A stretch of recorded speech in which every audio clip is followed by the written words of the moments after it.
국회 정치개혁특별위원회는 4.11 총선에 한해 의석수를 현행 299석에서 300석으로 한 석을 늘리기로 의결했습니다.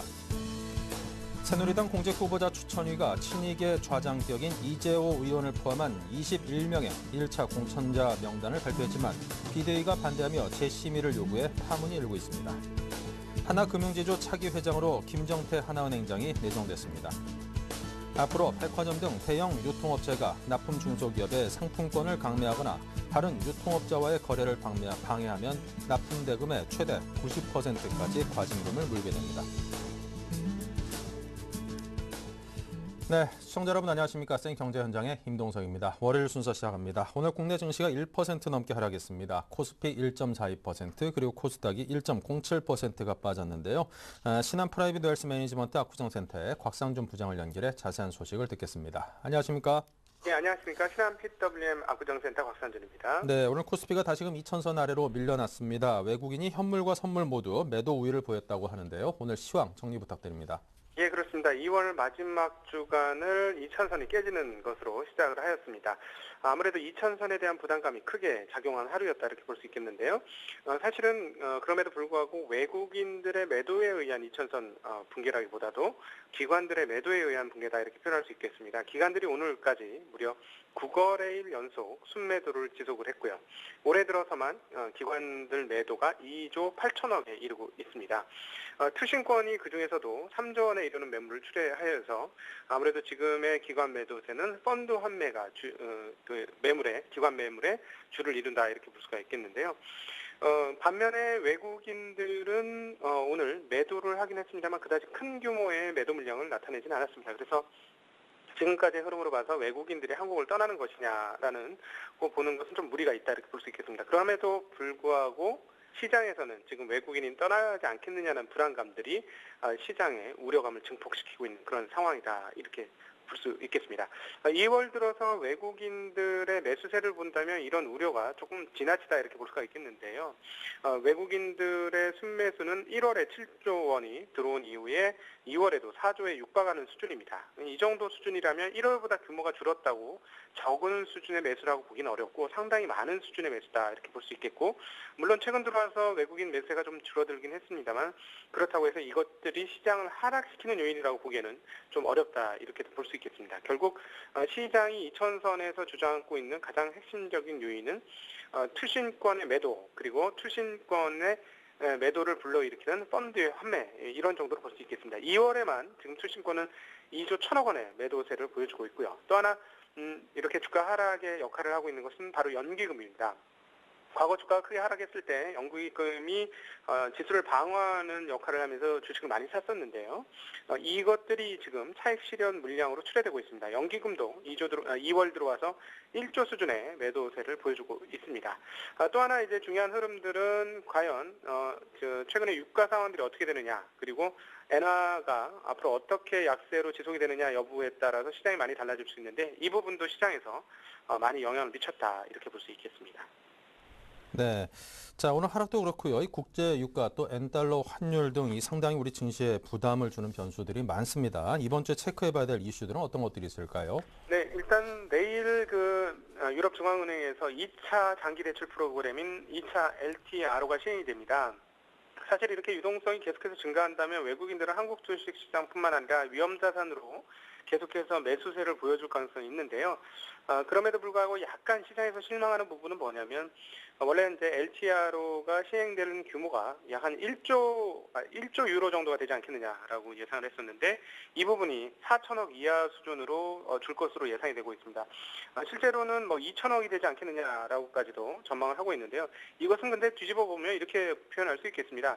유럽의 위기가 커졌다면 그 장기 대출하는 자금도 굉장히 커졌을 것인데 장기 대출하는 규모가 줄어들었다는 것은 그만큼 유럽의 위기감이 과거보다는 상당히 줄었다 이렇게 표현해 볼 수 있겠습니다. 그럼에도 불구하고 시장은 기대를 많이 했기 때문에 이 부분에서 일정 수준 악영향을 조금은 받고 있는 것이다 이렇게 볼 수 있겠고요. 또 하나 한국 증시에서 굉장히 중요한 요소는 엔화가 어떻게 진행될 것이냐 여부인데요. 엔화가 사실은 그동안 앵고 상황으로 가면서 75엔이 붕괴되느냐 뭐 이런 정도 수준에 있다가 어느덧 일본 중앙은행에서 돈을 한 10조 엔 이상 풀고 나서부터 아주 빠르게 엔달러 환율이 상승을 했습니다. 즉 엔화가 약세로 접어들었다는 것이죠. 그래서 오늘 내로 보면 달러당 81엔을 하고 있습니다. 그런데 이 부분이 어떻게 한국 증시에 문제가 되냐면 한국과 일본이 경합을 벌이고 있는 사람이 상당히 많습니다. 대표적인 게 바로 자동차인데요. 엔화가 약세가 될 경우에는 한국 자동차들이 위축을 당할 수가 있겠습니다. 바로 오늘 이 부분이 시장에서 상당히 반영되었고 자동차 주식들도 약세를 보여주었는데요. 이 부분이 사실은 이번 주와 이제 다음 달에서 상당히 중요한 이슈다 이렇게 볼 수 있겠고 또 하나의 이슈는 바로 이미 많이 들으셨겠습니다만 유가가 어느 정도까지 상승할 것이냐 이 부분입니다. 근데 과거에는 유가 상승에 있어서 투기적인 세력이 가장 큰 역할을 했는데 이번 같은 경우는 투기적인 세력도 있습니다만 수요 공급적으로도 그 유가가 상당히 올라가는 지금 상황들이 연출되어지고 있기 때문에 이 부분들은 주식시장에 상당히 큰 부담이다 이렇게 볼 수 있겠고 구체적인 것들로 들어가 본다면 미국에서 판매하는 휘발유 가격이 갤런당 4달러를 넘어가게 될 경우에 과거에 미국에서 소비가 줄면서 세계 경기 위축이 가시화됐다는 측면에서 본다면 여기서 추가적으로 유가가 크게 올라가게 될 경우에는 시장에서 상당히 부담을 느낄 수 있다. 이 부분도 우리 투자자분들이 체크해야 될 상황이다 이렇게 판단을 하고 있습니다. 네, 자 그렇다면 이제 금주 시장에 대한 대응 전략은 어떻게 짜봐야 될까요? 네, 이제 2000선이 깨졌는데요. 한번 생각을 해보실 필요가 있을 것 같습니다. 펀드 환매가 앞으로도 계속될 것이냐. 과연 1900대 중반까지 떨어진다고 했을 때 펀드 환매가 공격적으로 일어나겠느냐. 이 부분 한번 생각해 보면 2000선 너머에서는 아무래도 가격에 대한 부담감이 있고 수익을 실현하고자 하는 욕구가 많겠습니다만 1900대 중반까지 간다면 펀드 환매에 대한 욕구들은 상당히 줄어들 것이다. 아무래도 수익률이 떨어지기 때문이겠죠. 뭐 그런 흐름들이 있기 때문에 제가 판단하기에는 1900대 중반부터는 오히려 시각을 부정적이지 않게, 그러니까 긍정적으로 시각을 가지고 가셔도 문제는 없을 것으로 보여지고 모두에 설명을 드렸듯이 유럽발 위기는 한국 사람들이 생각하는 것만큼 크지 않을 것이다. 이렇게 보여지고 그럼에도 불구하고 이번 주에 등장하게 된 새로운 이슈인 유가 흐름과 엔화의 흐름들은 시장을 흔들 수 있는 아주 중요한 요소이기 때문에 이 부분은 계속 관찰이 필요하다. 이렇게 보고 있습니다. 네, 자 지금까지 곽상준 부장님과 함께했습니다. 감사합니다. 감사합니다.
네, 오늘의 주요 뉴스를 전해드립니다. 국회 정치개혁특별위원회는 오늘 전체 회의에서 4.11 총선에 한해 의석수를 현행 299석에서 300석으로 늘리기로 의결했습니다.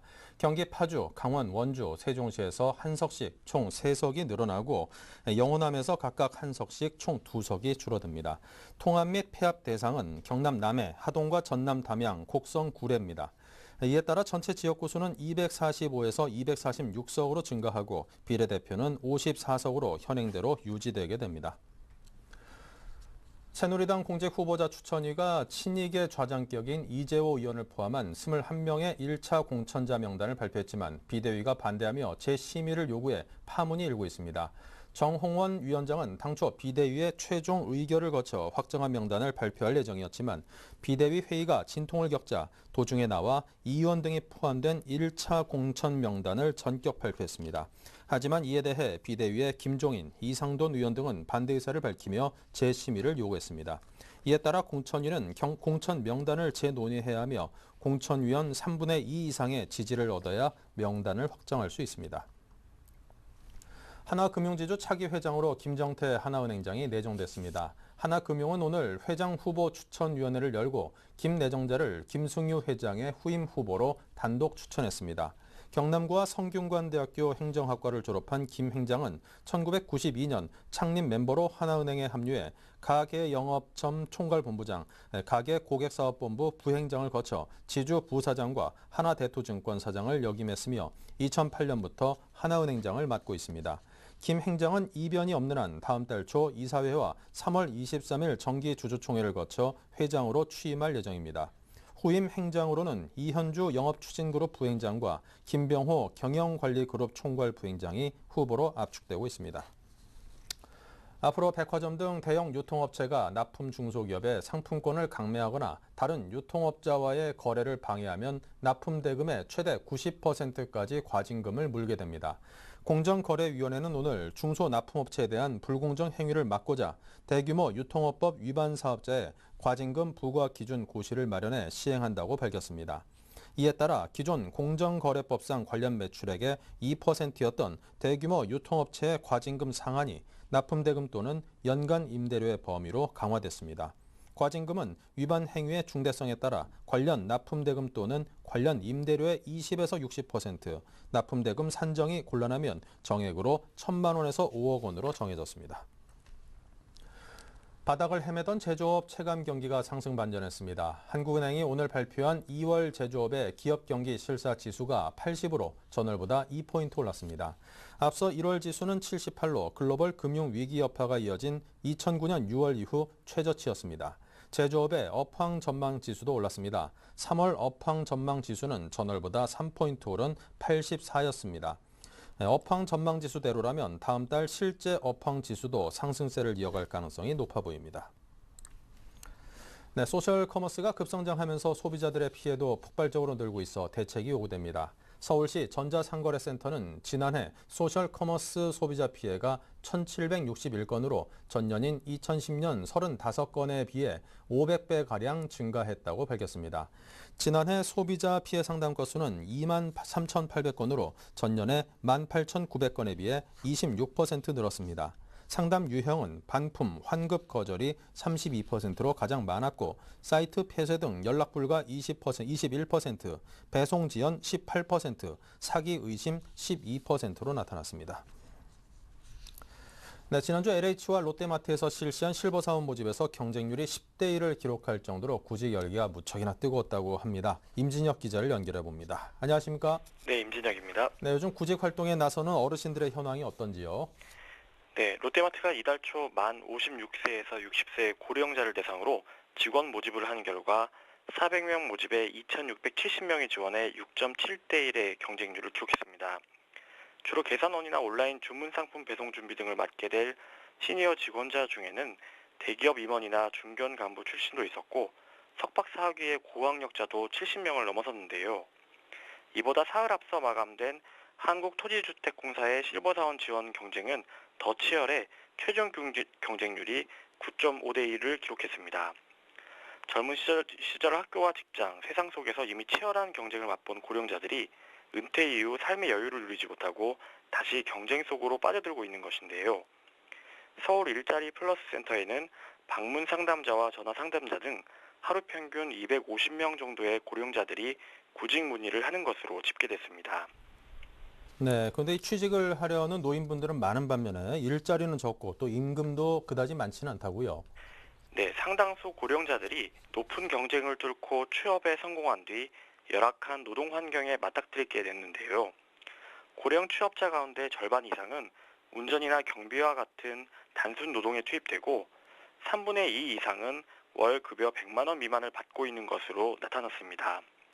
고령자를 채용하는 기업들 상당수가 청장년층에게 최저임금 수준도 지급하기 힘든 영세 업체들이기 때문인데요.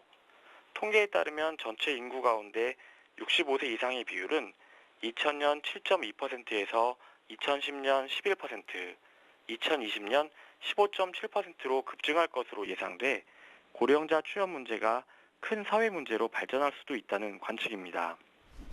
네, 자 그렇다면 노인들의 일자리 문제 해결을 위해서 개선해야 될 점들 어떤 것들이 있을까요? 네, 우선 아직까지 제대로 된 고령자용 전문 직업 훈련 기관이 없는 점은 개선이 시급해 보입니다. 서울의 경우 시가 설립한 노인 취업 훈련 센터가 있기는 하지만 직무 교육 내용이 경비나 주차, 배달원 등 단순 업무 위주로 편성돼 있고 수용 인원도 넉넉하지 않아 고령자의 직업 교육 수요를 만족시키는데 한계가 있다는 지적인데요. 또 보건복지부와 여성가족부, 고용노동부 등 각 부처와 지방자치단체로 분산된 노인 일자리 사업의 시스템 통합을 통해 구직자가 한눈에 일자리 정보를 알아볼 수 있게 해야 한다는 주장도 나오고 있습니다. 전문가들은 기술 습득이나 창업처럼 어르신이 자립할 수 있는 환경을 조성하거나 그들의 경험을 살릴 수 있는 맞춤형 일자리를 만드는 데 주력해야 한다고 입을 모았습니다. 네, 자 지금까지 사회부의 임진혁 기자와 함께했습니다. 감사합니다. 네, 감사합니다.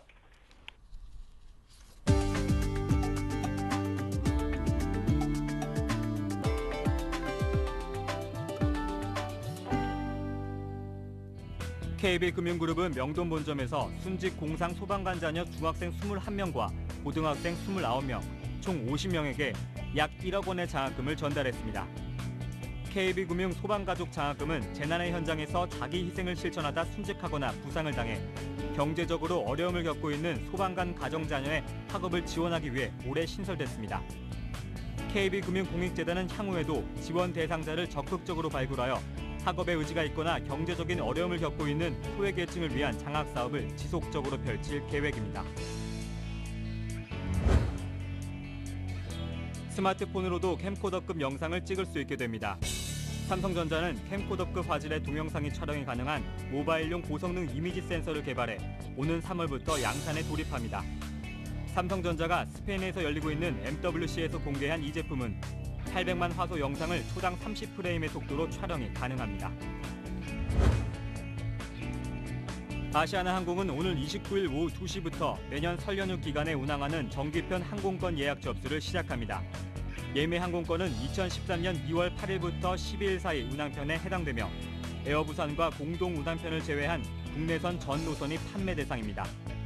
1인당 예약 가능한 항공편 좌석수는 6석으로 한정됩니다. 보강 회밀리마트는 신규 점포를 낼 때 동선거리 기준으로 50m 이내 출점을 금지하는 기준을 마련했습니다. 또 100m 이내 출점을 할 때도 기존 점주와 먼저 협의해 우선권을 부여하기로 했습니다. 네, 이상으로 생경제 현장을 마칩니다. 감사합니다.